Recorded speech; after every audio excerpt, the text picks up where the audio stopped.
जय महाराष्ट्र मित्रांनो, परवा ज्ञानेश्वरी वाचताना एक शब्द वाचनामध्ये आला, हस्तस्पर्श.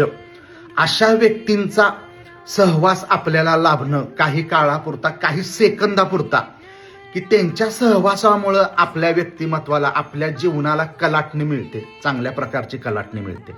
असं काय होतं मित्रांनो, हस्तस्पर्श किंवा युनिव्हर्सच्या भाषेमध्ये म्हणतात एनर्जी ट्रान्सफर होणं. अशा व्यक्तींच्या सहवासात गेल्यामुळं काय होतं की त्यांचा ओरा जो असतो, त्यांचं जे व्यक्तिमत्व असतं, त्याच्यामधील जी एनर्जी असते, जे विचार असतात, त्या सुद्धा न कळत आपल्यामध्ये येतात, ट्रान्सफर होतात. आपल्याला असं वाटायला लागतं की मी ह्यांच्यासारखं बनलो पाहिजे.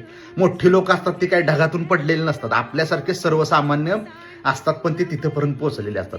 त्यांची जर्नी आपल्याला प्रेरित करते, त्यांची एनर्जी आपल्याला प्रेरित करते की मी ह्यांच्यासारखं बनलो पाहिजे.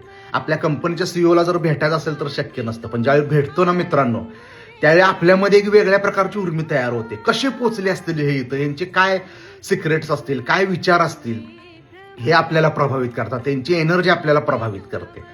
अशा लोकांच्या संगतीत राहायचं नाही की आपण खालच्या लेवलला जाऊ. मोठ्या व्यक्तींच्या सहवासात ज्यावेळी आपण जातो, काही सेकंदापुरतं, काही काळापुरतं, आपल्या जीवनाला कलाटणी मिळते. आपण डबल टेबल गतीनं प्रगती करायला लागतो, एनर्जी ट्रान्सफर होते, त्यांचे विचार आपल्याला कळतात.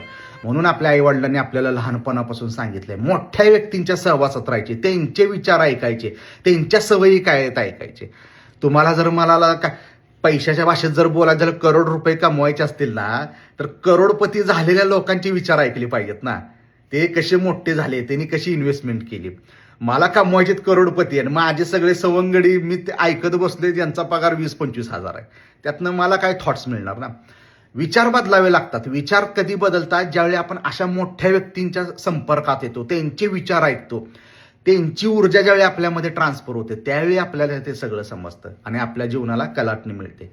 कलाटणी पाहिजे असेल तर मोठ्या लोकांचा संपर्क करा, त्यांच्या सहवासात जाण्याचा प्रयत्न करा, त्यांचा स्पर्श आपल्या जीवनाला झाला पाहिजे, तर आपल्या जीवनाला भरभराट येऊ शकते. धन्यवाद.